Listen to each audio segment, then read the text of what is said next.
سینوها د فرعون د ځانګړي طبیب یادښتونه له میلاد څخه 1450 کاله وړاندې.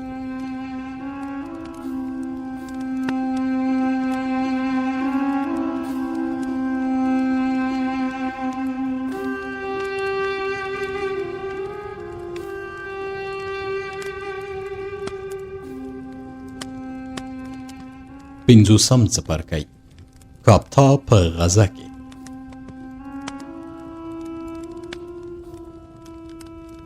په دې وخت کې چې له دې سړي سره مې خبرې کولې زما زنګنونه ډېرې خوشحالۍ رېږدېدل او زړه مې په ګوګل کې ټوپونه وهل، ځکه حدس مې واهه چې دغه بندي چې په خپله خوږه ژبه یې د جیل ساتونکی غولولی دی څوک دی. په خندا مې د جیل ساتونکي ته وویل دغه چلباز او مداري بندي باید مجازات شي. ما هغه ته بوځه چې پوه شم څوک دی، خو ډیره به هغه وخت درته سخته شي که هغه دې ځورولی وي او یا دې له لوږې وژلی وي.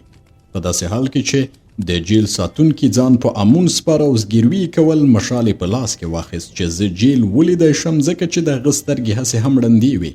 کله چې زندان ته ورننوتم د هغه ځای د بدبوی او د مړیو د هډوکو په لیدو چې لای په لاسو پښو کې ځنځیرونه ول حیران او وډار شوم. د جیل ساتونکي یوې څنډې ته بوتلم، یوه ډبره یې وخوځوله چې یو سوری ترې راڅرګند شو، بیا یې بله ډبره هم لرې کړه او سوری نور هم لوی شو. د څو ډبرو په لرې کولو سره پوه شوم چې هلته یوه کوټه شته او د دې لپاره چې د جیل ساتونکی دغه ځای د روژو له عسکرو پټ کړي په مخ کې ډبرې ایښې وې، خو کوټې هوا درلوده او ما ولیدل چې له بهره رڼا هم ورځي. د زړو جامو خاوند بوډا چې په ځنځیرونو تړل شوی و په دې کوټه کې ناست و او ما ته یې کتل.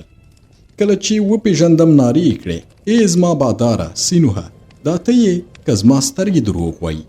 بختوره د دغه ورځ چې ته یې دلته راوستې، خو ما ته ډېر ژر یو منګی شراب راوړه، ځکه له کومې ورځې چې په دې جیل کې اچول شوی یم شراب مې نه دي څښلي. خپلو مریانو ته ووایه چې ما ووینځي او پر بدن مې خوشبویه تیل وموښي، ځکه چې زه په ساتیري عادت شوی یم. د دې جیل ډبرو زما د بدن پوستکی او لګنې خاصره ژوبل کړی دی. کله چې مې ووینځي او ګرانبیه جامې راواغوندي نو که ورته ووایي چې د اشتار معبد څو باکره نجونې زما کوټې ته راولي زه به دې ونه رټم. ما د هغه پر ملا لاس تیر کړه او مې ویل کاپتا زه ستا په لیدو ډېر خوشحاله شوم. کله چې په تبس کې ما ته یې وویل چې ته وژل شوی، خو زه پوهېدم چې دا خبره سمه نه ده، ځکه چې ته داسې کس یې چې په اسانه نه مرې او دلیل هم دا دی چې په دې جیل کې ټول مړه شوي دي او یوازې یو کس چې ژوندی دی هغه ته یې. په داسې حال کې چې په دغو کسانو کې ښایي داسې کسان هم ول چې ستا په پرتله یې له خدایانو سره ښه مقام او ارزښت درلود، خو خدایانو ونه کړی شول چې هغوی له مرګه وژغوري. مګر ته د خپلې ژبې او چلول په مټ ژوندی پاتې یې، یوازې ډنګر شوی یې، لویه خېټه دې کمه شوې ده او د پوستکي په شان ستا پر پښو پرته ده، خو زه له دې ټولو سره سره په دې خوشحال یم چې ژوندی یې. کپتا وویل زما باداره سینوها، ته لا همغه سړی یې کله چې زه ستا مریی وم، ته مې وپېژندې، خو د خدایانو په هکله له موږ سره خبرې مه کوه، ځکه کله چې ونیول شوم او بدبخته شوم ټولو خدایانو آن د بابل او هاتي خدایانو ته مې پناه یوړه، مګر هیڅ یو زما مرستې ته رانغی او زه یې ونه ژغورلم. د دې لپاره چې ژوندی پاتې شم مجبور شوم چې ځان دیوالیه کړم، ځکه چې دغه جیل ساتونکي د هر ډوډۍ په بدل کې د یوه ښار د یوه کال قلنګ په اندازه سره زر راڅخه غوښتل. د دې ښار واکمن هم لیونی سړی دی چې په عقل برابره خبره نه مني او زه یې داسې شکنجه کړی یم چې ما به د هغه سخوندر په شان نارې وهلې چې څوک یې ژوندی له پوسته کړي، مګر دغو نارو سرو به پر هغه هیڅ اغیز نه کوو. خو زما باداره ووایي چې دغه ځنځیر خلاص کړي او ما له دې زندانه وژغوري. اوس چې ته راغلی یې نو زه نور یوه شیبه هم په دې زندان کې نشم پاتې کېدی. ما هم بې له خنډه امر وکړ چې د دې ځنځیرونه خلاص کړئ. کاپتا ډېر کمزوری شوی و، پر لاره هم نشو تللی. ما د خپلو مریانو په مرسته خپلې کوټې ته بوته او مریانو ته مې وویل چې هغه ووینځي او د سر ویښتان او ږیره یې اصلاح کړي. د کتان جامې مې ور واغوستلې، د سرو زرو امیل مې ور په غاړه کړ او په لاس کې مې ورته کره وتړله چې نور پوه شي هغه یو محترم سړی دی. په داسې حال کې چې زما غلامان د هغه په وینځلو او د کالیو په بدلولو بوخت ول، کاپتا بې له ځنډه خوله ښوروله او ډوډۍ یې خوړله چې تانده او تکړه شي. خو د دروازې له شا د جیل د ساتونکي زګیروي او نارې سورې اورېدل کېدې. هغه د ځان لپاره 2,03,600,000 دینه سره زر غوښتل. جیل ساتونکي نه غوښتل چې حتی یو دین سره زر یې کم شي، ویل به یې زه د هغه د خوړو د برابرولو لپاره چې ژوندی پاتې شي له ډېرو خطرو تېرېدم، له خپل ژوند سره مې لوبې کولې او اوس یو دین سره زر هم نه وربخم. ما کاپتا ته وویل 2 اونۍ کېږي چې هورمهب په دې ښار کې دی او په دې موده کې دغه درواغجن او چلباز سړي تا ته ونه ویل چې هغه په دې ښار کې دی. له دې کبله چې ستا او د هغه معامله په هغه ورځ خلاصېده چې هورمهب دې ښار ته راغلی دی نو دغه خبرې تا ته در نه کړ. ستا له بندي کېدا یوه ورځ وروسته هورمهب دې ښار ته راننوت او ته یوازې د یوې ورځې لپاره د هغه د خوړو پور راوړی.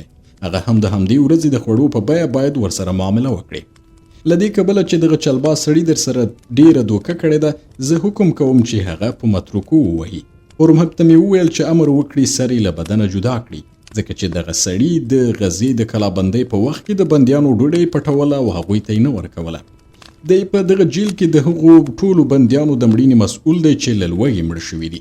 خو کاپتا اعتراض وکړ او ویل دغه کار مه کوه ځکه زه داسې سړی یم چې غواړم سمه معامله وکړم او خپله ژمنه بیرته وانخلم.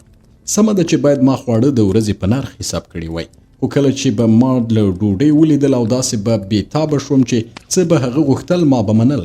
زه په دې خبرې حیران شوم. ومې ویل ستا دې خبرې حیران کړم آیا ته په رښتیا کاپتا یې او دغه خبره ستا له خولې اورم؟ ته داسې کس یې چې له یوې کړۍ میز څخه هم نه تېرېدې او اجازه دې نه ورکوله چې څوک دې دوکه کړي. اوس ډېر ښه پوهېږي چې دغه سړي غولولی یې او تا ته یې دروغ ویلي دي. کله چې هورمهب دې ښار ته راغی ده تا ته نه دي ویلي چې هغه راغلی دی. نو اوس ډېره د حیرانۍ خبره ده چې که څه هم ته پوهېږې هغه دوکه کړی خو بیا هم هڅه کوي د هغه پور ورکړې.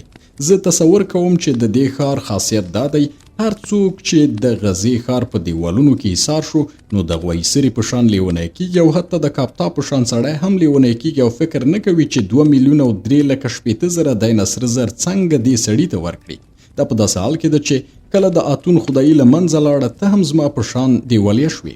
خو کاپتا چې د ډیرو شرابو د څښلو له کبله مست شوی وویل زه سم او ریښتونی سړی یم او په خپله ژبه درېږم.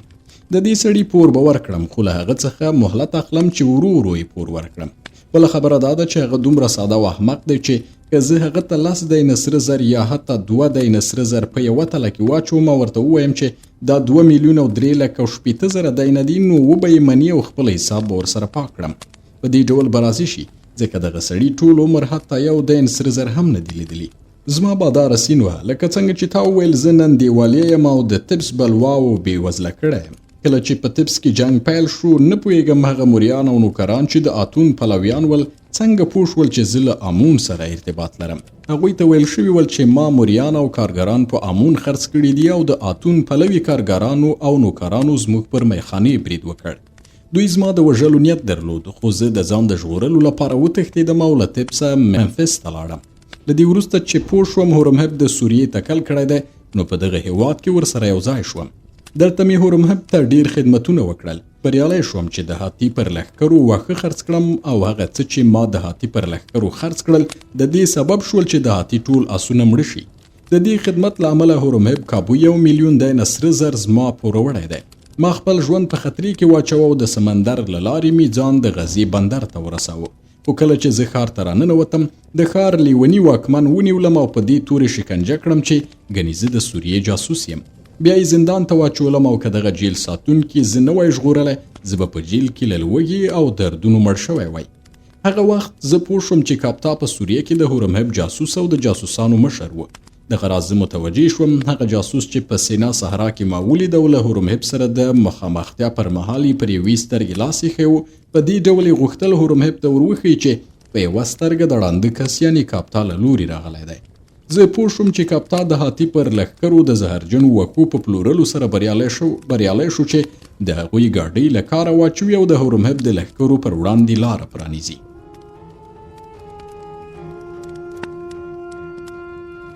هورمهب په سوریه کې له کاپتا پرته داسې تکړه جاسوس نشو پیدا کولی ځکه د سوریې له حالاتو سره تر ده زیات نه بل څوک بلد ول او نه بل څوک د هغه غوندې چالاک و. که څه هم زه پوهېدم چې هورمهب داسې څوک نه دی چې د چا پور ورکړي. ومې ویل کاپتا فرض کړه چې هورمهب دې تر دې سرو زرو 10 برابره ډیر پوروړی دی خو که ته یوه ډبره ټینګه کړي ممکنه د سره زر ترې واخلي مګر هورمهب دومره سخت دی چې تا ته به د غنمو د یوې دانې په اندازه هم سره زر در نه کړي. دغه سړي تر اوسه پورې د هیچا پور نه دی ورکړی. کاپتا وویل زه پوهېږم چې هورمهب د غزې له هغه غوایي سري واکمن څخه هم ناشکره دی چې ما له لوږې وژغوره. پر هورمهب باندې هم ښه نه دی معلوم. ما په حیرانۍ سره ترې پوښتنه وکړه آیا تا هغه له لوږې ژغورلی دی؟ کپتا وویل هو. کله چې غزه د هاتي د لښکرو په کلابندۍ کې وه ما د هاتي پر پوځ له مارانو ډک منګي خرڅ کړل.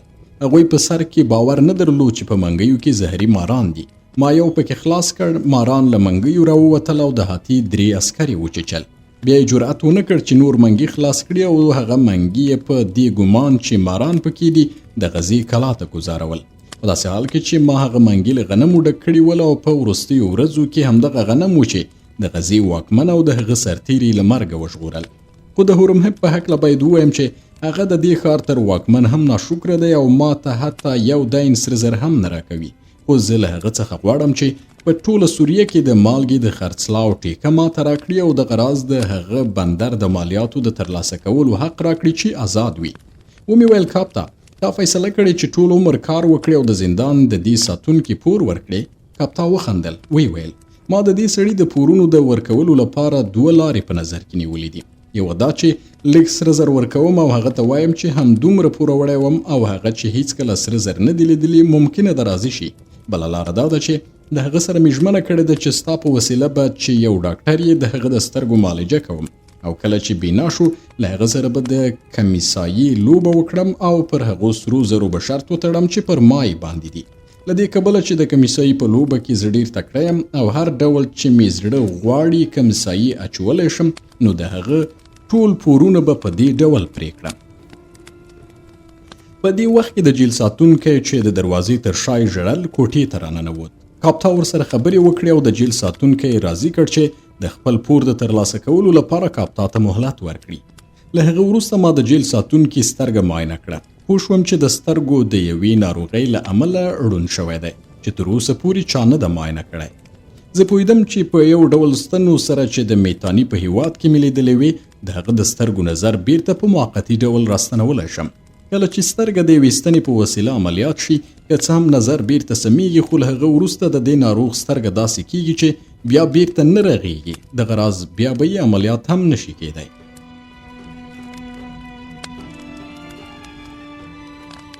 په بله ورځ چې کاپتا استراحت کړی او تکړه شوی و ما هورمهب ته وروست. هورمهب د کاپتا په لیدو ډیر خوشحاله شو. هغه یې په غیږ کې ونیو، ښکلی کړ او وی ویل کاپتا ته نن سبا د مصر یو اتل یې او د مصر ملت به دې هیڅکله هیر نه کړي. خو کاپتا وژړل او وی ویل ای هورمهبه ټول هغه ویاړونه چې د مصر ملت یې پر ما پیرزو کول غواړي زما لپاره د غنمو د یوې دانې په شان ارزښت لري. ای هورمهبه ویاړ او قدرونه د خدایانو د مرستې په شان دي چې د میسو د یوې کړۍ په شان ارزښت نه لري او زه نه ستاسو قدرونه غواړم او نه هم هغه ویاړ غواړم چې د مصر ملت پر ما پیرزو کول غواړي. زه سره زر غواړم ځکه له تا سره د مرستې لپاره مې ډیر لګښت کړی دی او دومره پوره وړی یم چې له چا سره د مخامخ کېدا جرأت نه لرم. ته باید ما ته سره زر راکړې چې له دغو پورونو خلاص شم. د هورمهب ټنډه تروه شوه او له ډېرې غوسې خپله متروکه په خپله پښه ووهله. وی ویل کاپتا هغه څه چې ته یې وایې زما په غوږونو کې د مچانو د بنګېدا په شان دي. ستا خوله په دې خبرو پلیته شوه. ته پوهېږې چې ما لا جنګي غنیمتونه نه دي ترلاسه کړي چې تا ته سره زر درکړم. که کومه ورځ مې غنیمتونه ترلاسه کړل نو باید سره زر یې د هاتي پر خلاف په جنګ کې ولګوم او تا ته به هیڅ هم در ونه رسیږي. خو له دې کبله چې ته پوره وړی او د پورونو غوښتونکو ته ځان نشي ښودلی نو هغوی ما ته راوښیي چې زه ټول په جاسوسۍ او خیانت تورن کړم په دار یې وځړوم او بیا د چا پور در باندې نه وي. کاپتا وویل زه نه غواړم چې پور غوښتونکي مې په دار وځړوي ځکه که هغوی ووژل شي په مصر او سوریه کې به زما باور ختم کړي او بیا به هیڅوک له ما څخه کوم شی وانخلي. هورمهب چې غوښتل یې زما پر پخواني مریي ملنډې ووهي وویل کاپتا غواړم پوه شم چې غوایي سرې څنګه په دې تور چې د سوریې جاسوس یې جیل ته واچولې او شکنجه یې کړې ځکه چې د غزې واکمن که څه هم لیونی دی خو یو ځرک او ښه سرتیری دی. په پوځي مسلو کې تېروتنه نه کوي او حتما داسې کوم علت شته چې پر تا یې ناسم ګمان کړی دی. کله چې کاپتا دغه خبره واورېده داسې زګیروی وکړ چې توا بیا شکنجه شوی دی. د خپلو جامو ګریوان یې وشکاوه ځکه چې پوهېده تاوان نه کوي او دغه جامې ما ورکړې وې. بیا یې وویل هورمهبه تا هم دا اوس ما ته وویل چې مصر به زما قدر وکړي او ما تلپاتی ویاړ ور په برخه کړی دی. نو څه ډول پر هغه کس د جاسوس تور لګوي چې مخکې دې ستر کس باله؟ آیا د مصر پوځ او په خپله تا زما خدمتونه هیر کړي دي؟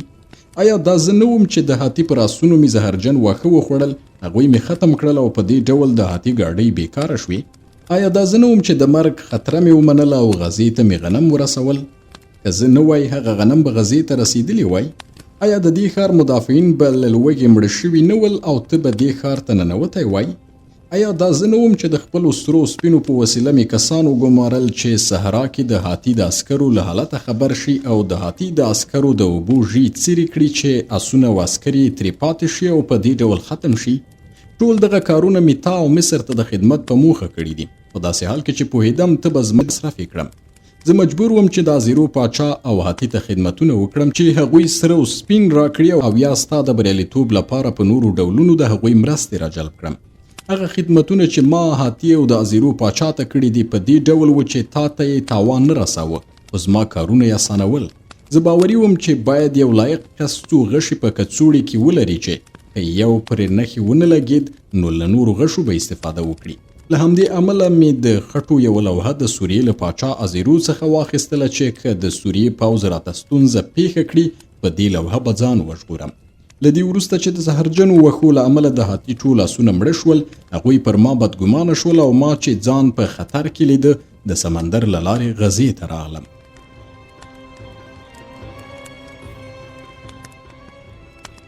ما فکر کوو چې که مې د غزې واکمن درناوی ونه کړي نو لږ تر لږه له هغه چا سره به بد چلند نه کوي چې مصر ته یې دومره لوی خدمتونه کړي دي. خو هغه چې لیونی دی کله چې زه په سوریاني جامو کې ولیدم پر ما شکمن شو او بیا یې زه وپلټلم.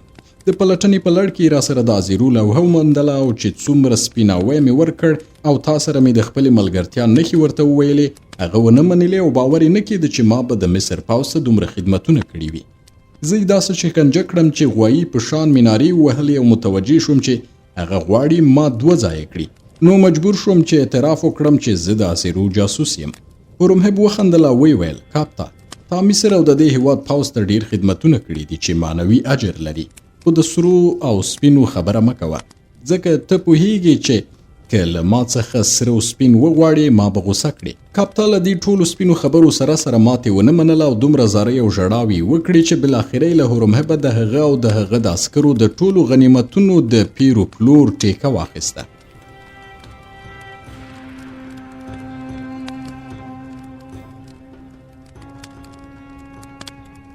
د دې ټیکې له مخې کاپتا دا حق ترلاسه کړ چې له هورمهب او د هغه له عسکرو څخه ټول جنگي غنیمتونه واخلي او په بدل کې خواړه او د تفریح وسایل پر عسکرو وپلوري.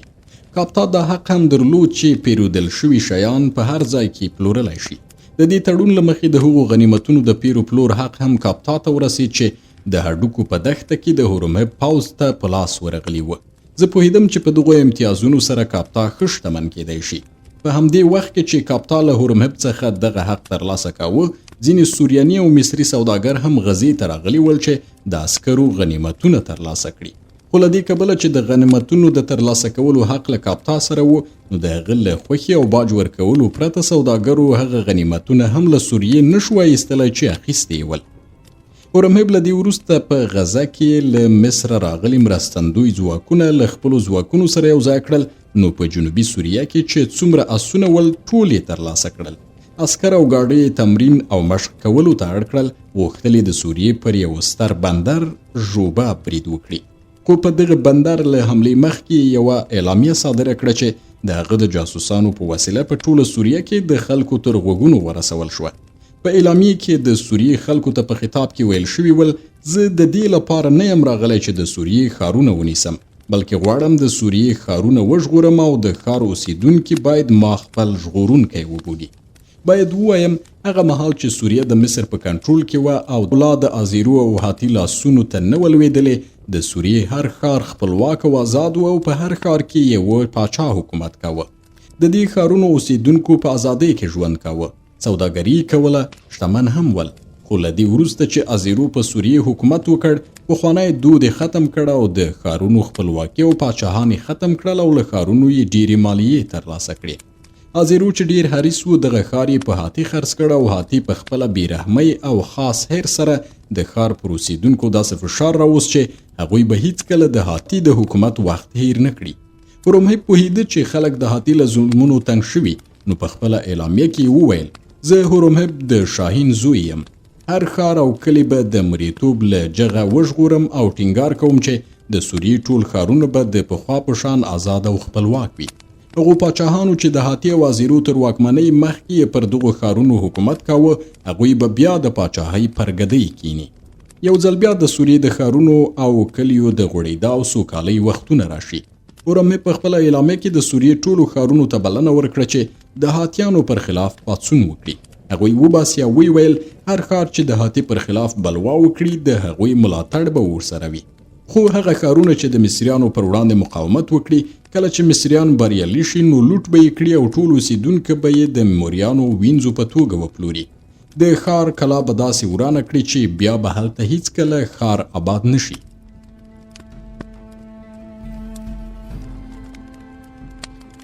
د هورمهب اعلامیې د سوریې او هاتي په خلکو کې اختلافات پیدا کړل او د هورمهب هدف هم همدا و. کله چې د هورمهب بیړیو د ژوبه بندر پر لور حرکت وکړ، کاپتا له غزې ونه خوځېد، ځکه باور یې نه کېده چې هورمهب به په ژوبه کې بریالی شي. هغه پوهېده چې ازیرو او هاتي په سوریې کې د ځواکونو په ټولولو بوخت دي. وایسرا روژو وروسته له کاپتا سره پخلا شو، ځکه چې پوه شو هغه د سوریې د پاچا ازیرو جاسوس نه دی، بلکې د مصریانو خدمتونه یې کړي دي. بله دا چې کاپتا روژو د خرو د 400 کتو د ورکېدو له لانجې وژغوره. هغه ته یې وویل د خرو کتې چا نه دي پټې کړي، بلکې د هغه عسکر چې وږي ول د پسونو له پوستکي جوړې کتې هم خوړلې دي. له دې وروسته چې غوایي سره یې پوه شو چې کتې چا نه دي خوړلې، لیونتوب یې هم ښه شو. موږ یې لاسونه او پښې خلاصې کړي او آزاد شو. باید ووایم چې د هورمهب او د هغه لښکرو له تګه وروسته زه په غزه کې پاتې شوم. ما ولیدل چې څه ډول د ړانده جیل ساتونکي سترګې په موقتي ډول معالجه شوې او هغه خپل نظر بیرته ترلاسه کړ. وایسري د هورمهب له تګه وروسته د ښار دروازې بیرته بندې کړې او ویل له دې وروسته به د مصر هیڅ یو لښکر ته اجازه ورنه کړي چې دې ښار ته ننوځي او د هغه لپاره ستونزې پیښې کړي. له دې کبله چې د غزې واکمن بل کار نه درلود، نو له کاپتا سره یې چې د هغه ملګری شوی و شراب څښل او د کاپتا او بوډا جیل ساتونکي د کمسایي ننداره یې کوله. کاپتا او نوموړي بوډا له سهاره تر بیګا کمسایي کوله، شراب یې څښل او ډېر ځله به سره ښکیل شول، ځکه چې جیل ساتونکی به تل بایلونکی و. هڅه به یې کوله چې په هره لوبه کې لږ شرط وتړي، خو کاپتا به اړ کړ چې ډېر شرط وتړي.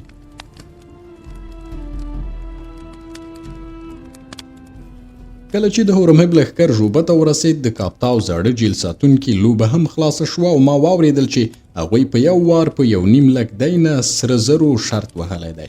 بوډا جیل ساتونکي نه یوازې پر کاپتا هغه ټولې پیسې بایلودې چې پور یې ورباندې و، بلکې له کاپتا څخه 2 لکه دی نه سره زر پوروړی هم شو.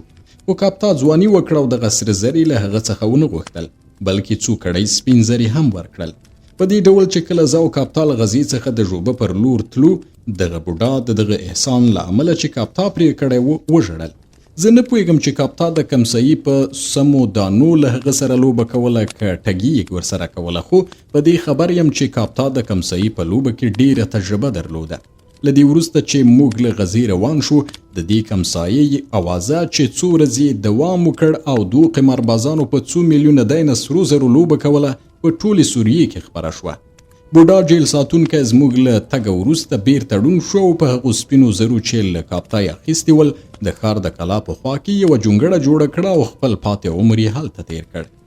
له دې کبله چې غزې د هاتي له ولکې تر وتلو وروسته خپل سوداګریز اهمیت بیا موند، ډیر مسافر او سوداګر به دې ښار ته تلل او څوک به چې د سوریې له داخله او بهره دې ښار ته ننوتل غوښتل یې هغه بوډا جیل ساتونکی وګوري او د هغه ستر قمار کیسه ترې واوري چې تر هغه وخته یې په مصر او سوریه کې ساری نه درلود. بوډا په ډیر ویاړ او خوشحالۍ سره دا کیسه کوله. کله چې به دې ځای ته ورسېد چې یو ځل کمیسایي اچولو یې 1.5 لک دی نه سره زر وبایلل، خلکو به له حیرانتیا چیغې کړې، ځکه چې تر هغه وخته یې نه و اورېدلی چې حتی یو فرعون په کمسایي اچولو کې 1.5 لک دی نه سره زر بایللی وي.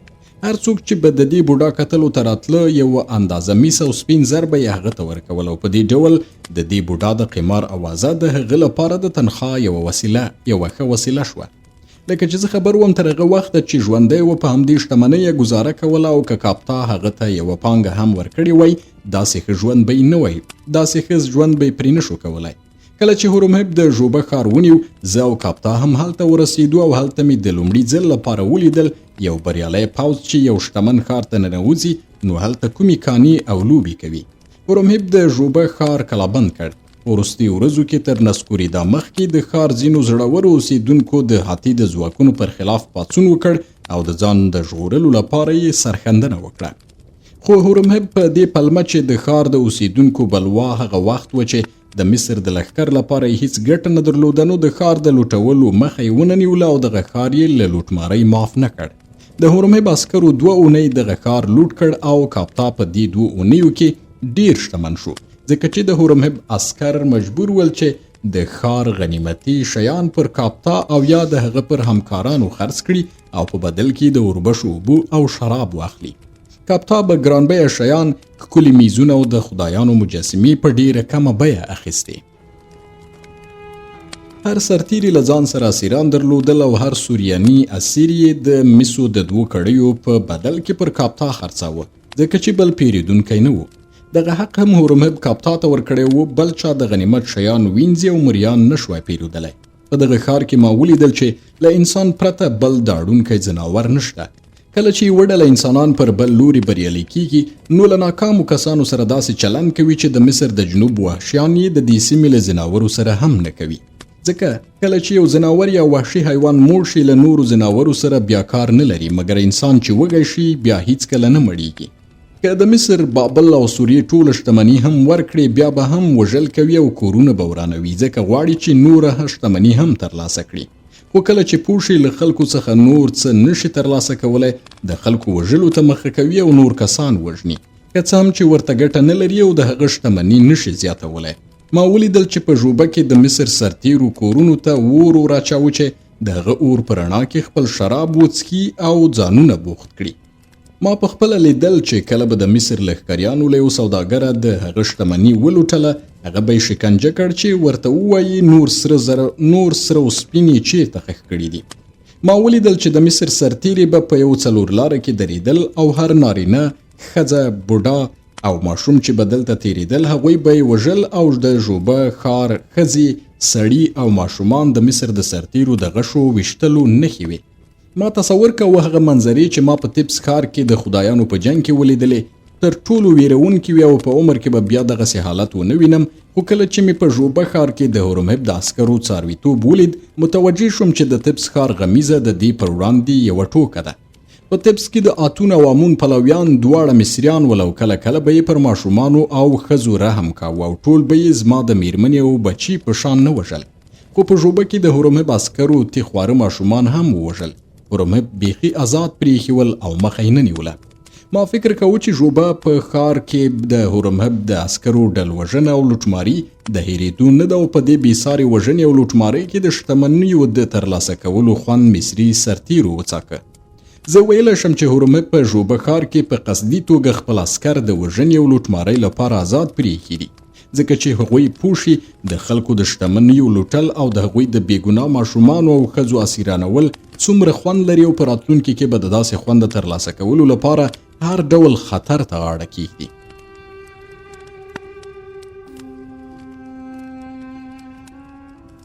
د ژوبه د جنگ له پای ته رسېدو وروسته کله چې هورمهب هڅه وکړه چې د سوریې نور ښارونه هم ونیسي، عسکرو د شرابو، شتمنۍ او ښځو د ترلاسه کولو لپاره د هیڅ خطر پروا نه کوله او د مرګ ژوبلي هرکلي ته ورتلل. مصري عسکرو هڅه کوله چې یا بریالي شي او یا ووژل شي، ځکه چې پوهېدل د سوریې د پاچا زیرو عسکر اسیران نه مني او هر مصری عسکر چې ورته تسلیم شي ژوندی یې له پوسته کوي. دوی به ویل چې دغه مصري عسکر هم د نورو په شان د سوریې د ښارونو په لوټولو او د خلکو په وژلو کې لاس درلود.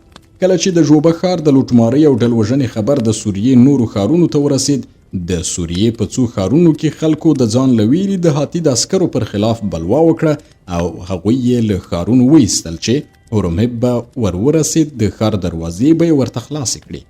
زه ژوبه ښار کې د مصري عسکرو د وژنې او لوټماریو په هکله نور څه نه وایم، ځکه کله چې دغه غمیزه را په زړه شي، له ډېر خفګانه مې زړه په ګوګل کې د یوې درنې ډبرې په شان دروند شي، لاسونه مې وچ شي، دغه شکلونه پر پاپیروس نشم انځورولی.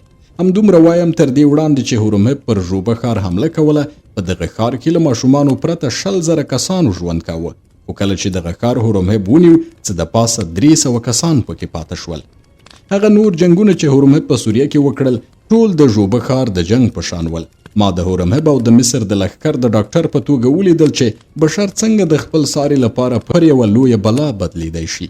د سوریې جنگ 3 کاله اوږد شو چې په ترڅ کې هورمهب څو ځله د ازیرو او هاتي لښکرې ماتې کړې.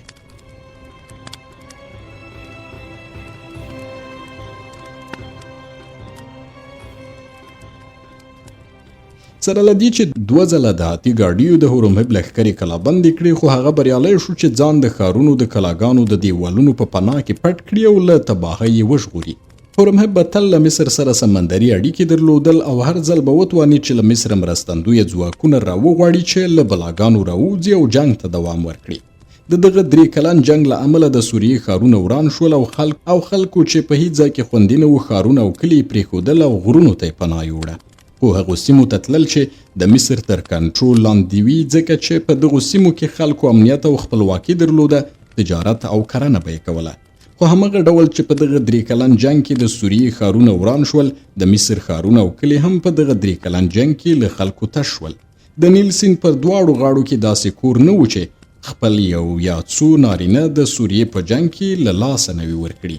خو هورمهب ویل دغه سرښندنه د مصر د لوړاوي په لاره کې ده او د تورو خاورو دغه هیواد به ستر کړي. په دې 3 کلن جنگ کې هورمهب په پرله پسې توګه په سوریه کې وجنګېده. زه تل د هغه له عسکرو سره وم او ټپیان به مې معالجه کول. که څه هم د طب او جراحۍ په برخه کې مې نوې تجربه ترلاسه کړه، خو ملا مې کړوپه شوه او په مخ مې ګونځې پیدا شوې. په خپلو سترګو مې داسې ویرونکي جنایتونه ولیدل چې زما فکر، ادب او ظرافتونه څپڅپانده شول او ما هم د بوډا ډاکټرانو په شان په خشونت سره خبرې کولې او د ځوانۍ په اپوټه مې له ناروغانو او ټپیانو سره نرمې خبرې نه کولې. د جنگ په 3م کال د طاعون ناروغي ګډه شوه او علت یې دا و چې اکثره وخت له سترو جنګونو وروسته طاعون پیدا کیږي، ځکه چې د انسانانو ډیر مړي په یو ځای کې راټولیږي. د دې کبله چې دغه مړي نه ښخیږي او نه مومیایي کیږي او یا یې له مومیایي کولو پرته ښخوي، نو د انسانانو مړي د جنگ په ډګرونو کې ورستیږي او په دې ډول د طاعون ساري ناروغۍ پیدا کیږي.